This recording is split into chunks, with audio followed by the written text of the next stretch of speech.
Ölkə cüdosuna həsr olan podkastlarımız davam edir. Bu dəfə daha böyük, daha həyəcanlı bir yarış ərəfəsindəyik. Düz yarışa müddət var, amma artıq bütün diqqətlər yəqin ki, bu hadisədə olacaq. Cüdo həvəskarları yaxşı bilir. Cüdo üzrə dünya çempionatı olacaq bu dəfə.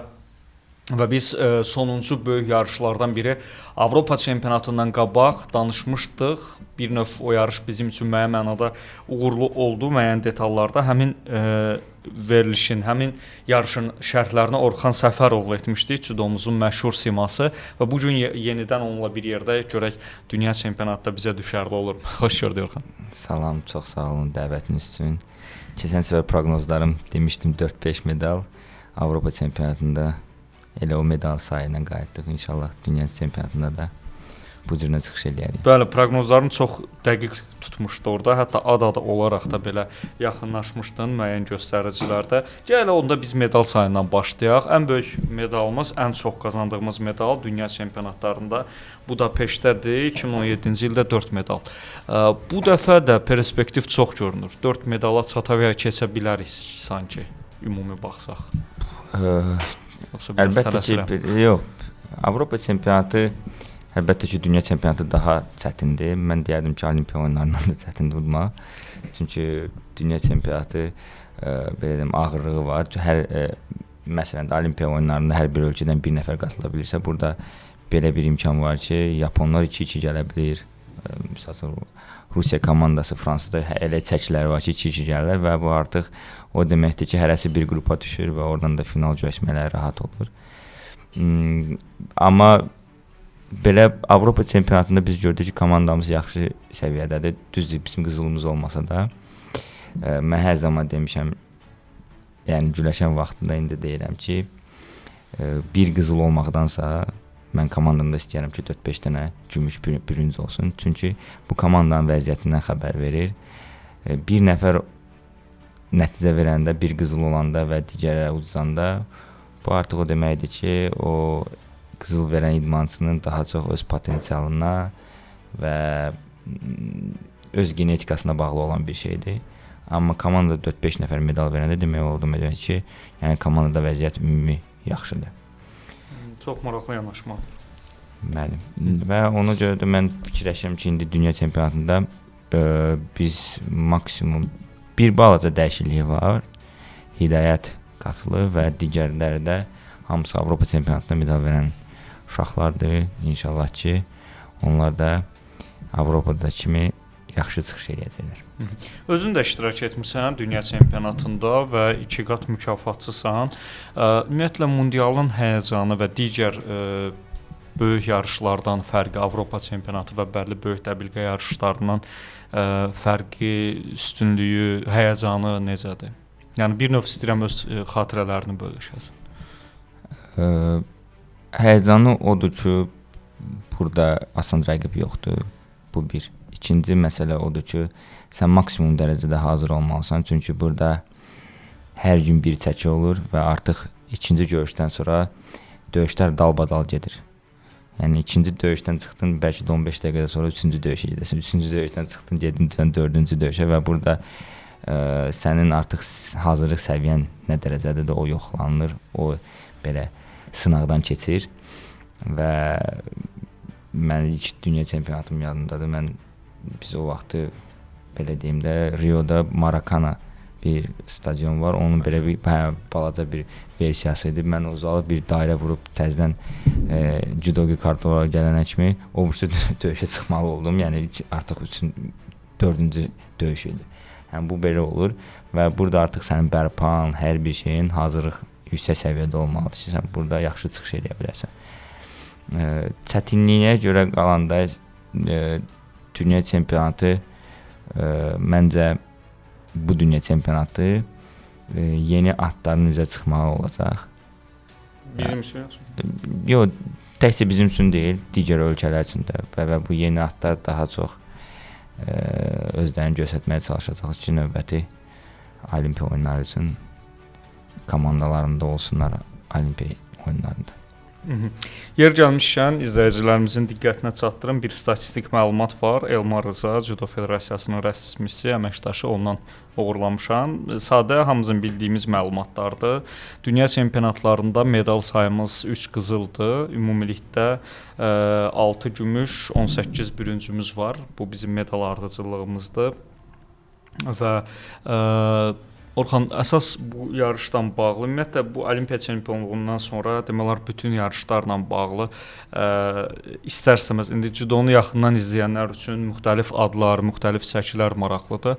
Amma belə ümumi tamaşaçı, ümumi idman kütləsi üçün Hidayət və Zelim Koçev adları maraqlıdır. Hidayət Avropa çempionatını son anda buraxdı və bu dəfə Olimpiya çempionu olaraq dünya çempionatına yollanır. Gözləntilərin necədir? Bu belə deyim, judodur.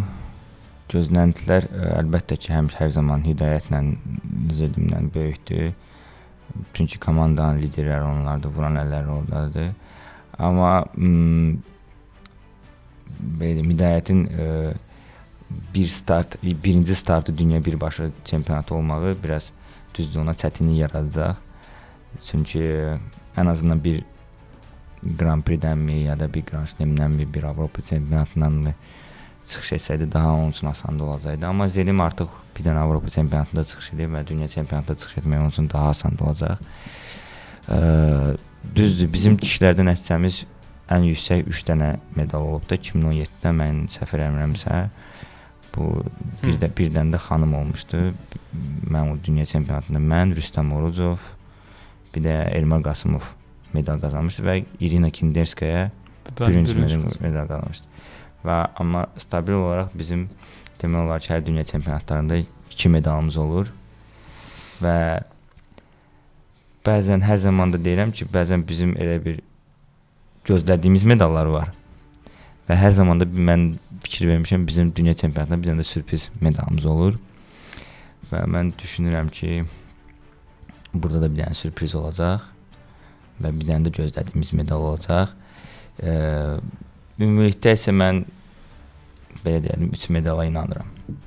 3 medal proqnoz. Bəli. Yəqin ki, mundialdan sonra bu videonu da paylaşacağıq ki, Orxan yenə tutuzdurdu. Sürpriz gözlədiyin adlardan kimsə deyə bilərsən, daha çox kimdə var o person? Belə deyim, əlbəttə ki, sürpriz burada kimi qeyd edə bilər? Burada qeyd edə bilər Əhməd, Ruslan, Rəşid, bir də zaten o adlardan hansı fərqlənsə? Bəli, onlar Vüqarda əlavə edirəm. Digərləri isə əlbəttə ki, onlar bizim medal ümidlərimizdir, onlar zaten. Amma məncə bu adlardan birində yəni sürpriz olacaq və digərlərdə indi medal ümidlərimiz başqalardır. Yəni 100%-lıq deməyə, judoda 100%-lıq bir şey yoxdur. Amma daha çox inandığımız idmançılardır. Hidayətdir, Skayev, Zelimdir. Burada Elcan Hacıyevdir, keçən Avropa çempionudur, Katsoyevdir, Zelimdir. Yəni bunlar zaten bizim gözlədiyimiz idmançılardır. Son böyük dəbilqədə Elcan və Vüqardan biz maraqlı bir qarşılaşma gördük, final gördük. Burada necə belə deyək, gözləyirsən onların duelini, mübarizəsini belə deyim? Burada sözün düzü mən Elcandan belə çıxış gözləmirdim axırıncı Grand Slam-də.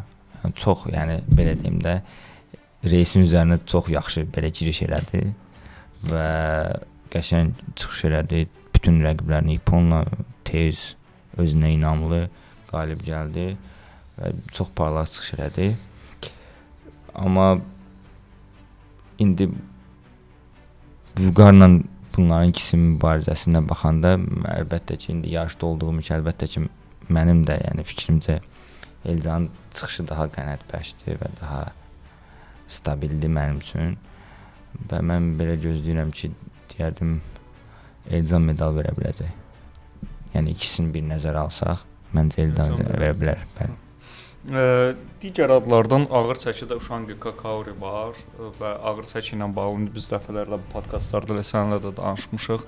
Ümumiyyətlə bu idmançı ilə bağlı həm bu dünya çempionatından, həm bu gələcəyə baxımından Azərbaycan millisində nə düşünürsən? Uşangi sonuncu Avropa çempionatında 5-ci oldu. Yenə də yəni medal uğrunda güləşdi. Çətin. Mən necə izah edeyim? Yəni kimi aparsaydıq orada 5-ə çıxa bilərdi. Ən azından birincini güləşə bilərdi. Elə bir adam Yoxdur. hələ də yoxdur. Hələ də yoxdur. Razıyam. Qadınların yarışı çox danışılan mövzudur. Dəfələrlə danışmışıq və ümumiyyətlə qadın cüdosu, qadın idmançılar ayrıca mövzulardır. Hamısı bu yarışda gözlənti necədir? Tarixdə də 3 medalımız var. Hamısı bürünc. Və bu dəfə qadınlarda bir neçə adla təmsil olunuruq. Kimlərdir? Leyladır. Leyla Əliyeva, Könül Əliyeva, Gültaz Məmmədəliyeva, Fidan Əlizadə. Eyni zamanda onlar qarşı komanda yarışında da var. Ümumi də danışa bilərik. Qadınlar Əlimizdə yəni favorit zaten əlimizdə olan nə var odur. Yəni doğrudan da bunlar bugünkü günə ən yaxşı vəziyyətdə olan qızlarımızdır və məsələn 48-də artıq rəqabət var, digər nəticədə olur. 52-də falan. Məqsəd məncə o elə olmalıdır ki, burada biz digər çəkilərdə rəqabət yaradaq. Rəqabət olan yerdə nəticə də olacaq. Məsələn 48-də indi problem yaşamırıq, amma digər çəkilərdə problem yaşayırıq. Və mənim fikrimcə burada medal girə biləcək. Leyla yaxşı güləşə bilər. Və o da ki, təcrübəsi sayəsində, çünki Olimpiya oyunlarında güləşib filan. Amma Gültacın da, məsəl üçün Fidanın da, Könlünün də onların nə halda olar bilmirəm də, yəni görməmişəm. Tək medal qazansınlar, biz də sevinərik, uğurlar onlara arzulayıram. Amma çox çətindir. Bəli. Komanda yarışında, dünya çempionatında təmsil olunuruq. Burada idmançılar ümumiyyətlə nə etməlidir? Çox çətindir və yenə də qadınlar da olduğuna görə biz qadınlardan da biraz orada geri düşürük. Etiraf eləyək ki, qarşı komanda yarışından biz gözləntidən də çox soruşmaq istədiyim odur ki, yəni məqsəd nə olmalıdır? Sadəcə yarışaq, sadəcə təcrübə olsun, yoxsa necə? Yox. Burada artıq komanda ruhu məsələni həll eləyir və uşaqların bu məsələyə necə ciddi yanaşmağı həll eləyir. Məncə ciddi yanaşsalar burada medal ola bilər bizdə. Ən azından deyim də 73-90, yəni çox vaxtı bizim, yəni artıq cibimizdə olur da, çünki yəni doğrudan da bizim o uşaqlar, yəni Elcandır, Hidayətdir. Məsələn, hətta onları əvəz edəcək adamlar da, Rəşid də, Vüqar da, yəni güləşə biləcək uşaqlardır da, yəni nəticə verə biləcək uşaqlardır və hamı ilə kəllə-kəlləyə gələcək. Uşangidə komanda yarışında mən sizə deyərdim ki, şəxsidə çıxış elədiyi kimi çıxış eləmir, çox yaxşı çıxış edir. Və yəni çox maraqlıdır ki, hər zaman məsələn İslam oyunlarında bizim komandamızı o qurtarmışdı. Yəni sonuncu görüşə oldu, bəli. Məsələn mən onunla biz Yunanistan komandasından birgə çıxış eləmişik, klubundan çıxış eləmişik və orada da yəni çox fərqli güləşib və kişilərin 3 qələbəsi məncə vəziyyəti dəyişə bilər. Məsələn, Gürcülərdə gördünüz, qızlar şəxsidə o qədər də yaxşı çıxış eləməsələr də belə, amma oğlanların belə deyim də onları biraz komanda ruhu yaratmağı qızlar da kömək oldu ki, gəldilər Avropa çempionu oldular. Razıyam. Yəni dünya çempionatı və digər bu kimi böyük yarışlarda, komanda yarışında əsas məqsəd dediyin komanda ruhu olmalıdır. Yəni əlbəttə ki, komanda ruhuna bağlı bir şeydir. Sən artıq burada özün üçün mübarizə aparmırsan, hər kəs üçün aparsan, yəni sən orada çıxıb uza bilməlisən elə belə. Çünki komanda yoldaşlarında gözünü sənə tikiblər ki, sən ordasan. Orada detallar, o məsələn yarışdan sonrakı yorğunluq falan bu kimi detallar təsir edir? Yox, əlbəttə ki, təsir eləyir. Ağır çəkirlər, səhərsi gün yəni çıxış edirlər, yəni dünən yarış güləşiblər, amma səhərsi gün təzədən bir də güləşirlər. Bəzi hallarda bəli o təsir eləyir, bəziləri çəki salmalıdır, bəzi nəzarət eləmədilər, təzədən 75-ə salmalıdırlar, deyəsən elə bir şey var da, məsələn 73-lər, 75-ə salmalıdırlar. 90-larda o qədər də fərq eləməsə, 1-2 gün fərq eləsə də, amma 73-lərdə artıq neçə gün keçmiş olur. Çəkinin qalxmaq məsələsi olur. Amma yorğunçuluq olur, amma məncə o top idmançısı üçün 72 saat bəs eləyir ki, o bərpa olunsun. Məncə bir dənə yorğunçuluq olsa, ağır çəkilərdə olar. O da ki, bütün görüşlərin keçirsə və medal uğrunda güləşsə. Yəni o problem olmamalıdır da belə deyirik. Ümumi son olaraq bir daha soruşacağam. Dünya çempionatına həm bir növ tövsiyə xarakterli köklənmək mövzulardır, digər bu kimi mövzulardır. Sırf milli komandanın üzvlərinə nə məsləhət görərsən? Çünki az güləşməmisən dünya çempionatı səviyyəsində. Yığma komandanın uşaqlarına uğurlar arzu etmək istəyirəm və arzudan çox özlərinə inanmalarını istəyirəm. Hər şey bizə inamla gəlir və sənin düşüncən tamam fərqli istiqamətdə olmalıdır. Mən bu yarışı udmalıyam deyə fikri olmalıdır və özünü güclü hiss eləməlisən. Məsələn, elə idmançı var ki, yarışda gedə-gedə, yəni öz-özünə, yəni çətin vəziyyət olsa belə, məsəl üçün mən Hidayətlə söhbət etmişəm, dünya çempionatının finalında baxdım deyir sahada 30 saniyə qalıb. Amma yenə də deyir, fikrimdə deyil ki, yəni qeyri-mümkün ki, mən burada udsum. Yəni o şeylər insanda çox vaxt olur. Məndə də olub ki, məsələn, öz-özümə demişəm ki, yəni bu halımla mənə heç kim uda bilməz və bunu özümə yer etmişəm. Mən də uşaqlara demək istəyirəm ki, onu özlərinə yer etsinlər ki, beyinlərinə. Siz hamıdan güclüsünüz və döyüş gedə-gedə digər haqqında, heç bir şeyin haqqında fikirləşməsinlər. Sadəcə həmin gün onların günü olduğuna inansınlar və məncə elə bir şey inansalar, onlar medal verəcəklər.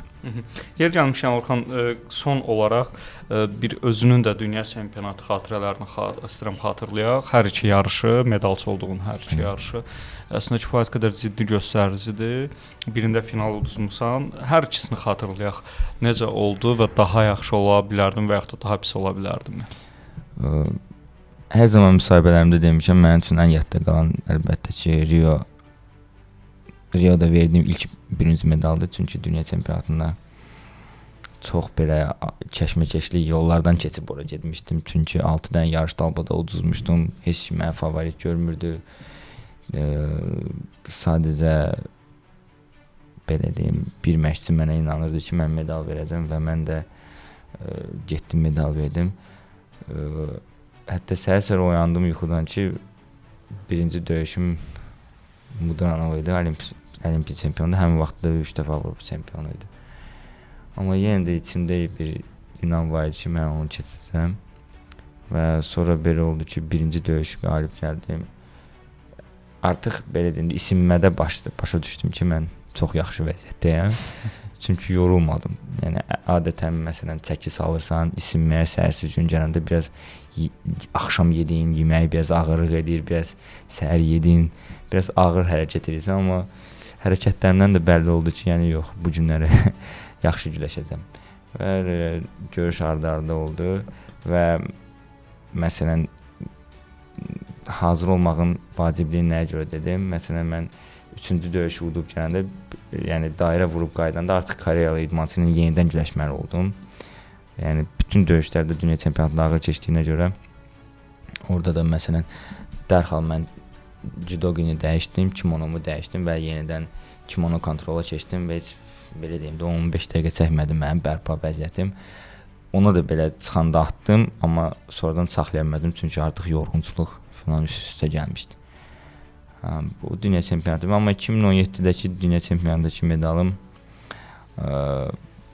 belə deyim də Olimpiya bir il əvvəl Olimpiya oyunlarındakı şeyi çıxmaq belə şey idi ki, yəni unutturmaq idi ki, məsələn məndən öncə Braziliya ilə Qazaxıstan idmançısı güləşirdi. Olimpiyada yarımfinal uduzduğum Yevda Smetovla Erik Takabataki güləşirdi və mən də onların arxasında durmuşdum. Yəni gözləyirdim də növbəti döyüşməliydim.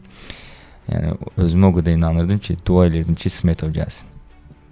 Yəni doğrudan yəni mən dururdum deyirdim, yəni çox ürəyimdə dedim ki, nə olar bu utsun da, yəni bircə Braziliya udmasın da. Çünki yəni o qədər özümə inanırdım ki, bunu mən Bunu məğlub. Hə, mən bunu məğlub etmək istəyirəm də, yəni və elə də oldu. Yəni onu da məğlub belə imkan vermədim göz açmağa, 3 dənə cərimə xalı ilə qalib gəldim ona. Və orada finala qədər heç o qədər də əziyyət çəkmədim. Digər Olimpiya mükafatçısı Urozboyevu da yəni çıxan kimi xal atdım. Sonra mənim müəllimim deyir ki, tələsmə. Amma yəni o içimdə o qədər şey var ki, yenə də atdım, yəni girişdim, atdım, yəni o dünya çempionatı mənim. Amma finala çıxanda çox rahat idim. Çünki fikirləşdim ki, artıq medalım var və ona görə də uduzdum. Arxayınçılıq var idi. Takata da yəni Yapon idmançısı çox formda idi, belə deyim də. Orada qalib gəldi, gələn Bakıda da qalib gəldi və ondan sonra 4-cü dəfədə öz bəstində dünya çempionu oldu və Olimpiya çempionu idi. Olimpiya mükafatçısı idi və mənim üçün yəni doğrudan da ən çətin rəqiblərdən biri idi. Bəlkə də digər adam gəlsəydi 100% qalib gələrdim, amma mənim üçün çox çətin rəqib idi. Təşəkkürlər Orxan bu qısa, amma dəyərli məlumatlar üçün. Biz dünya çempionatını şərh eləyirdik. Cüdoçularımızdan dünya çempionatında gözləntilər. Orxan Səfərov öz şərhlərini, fikirlərini bölüşürdü. Fürsətdən istifadə edib onun xatirələrini də almağı bacardıq. Danışarıq, görüşərik. Hələlik.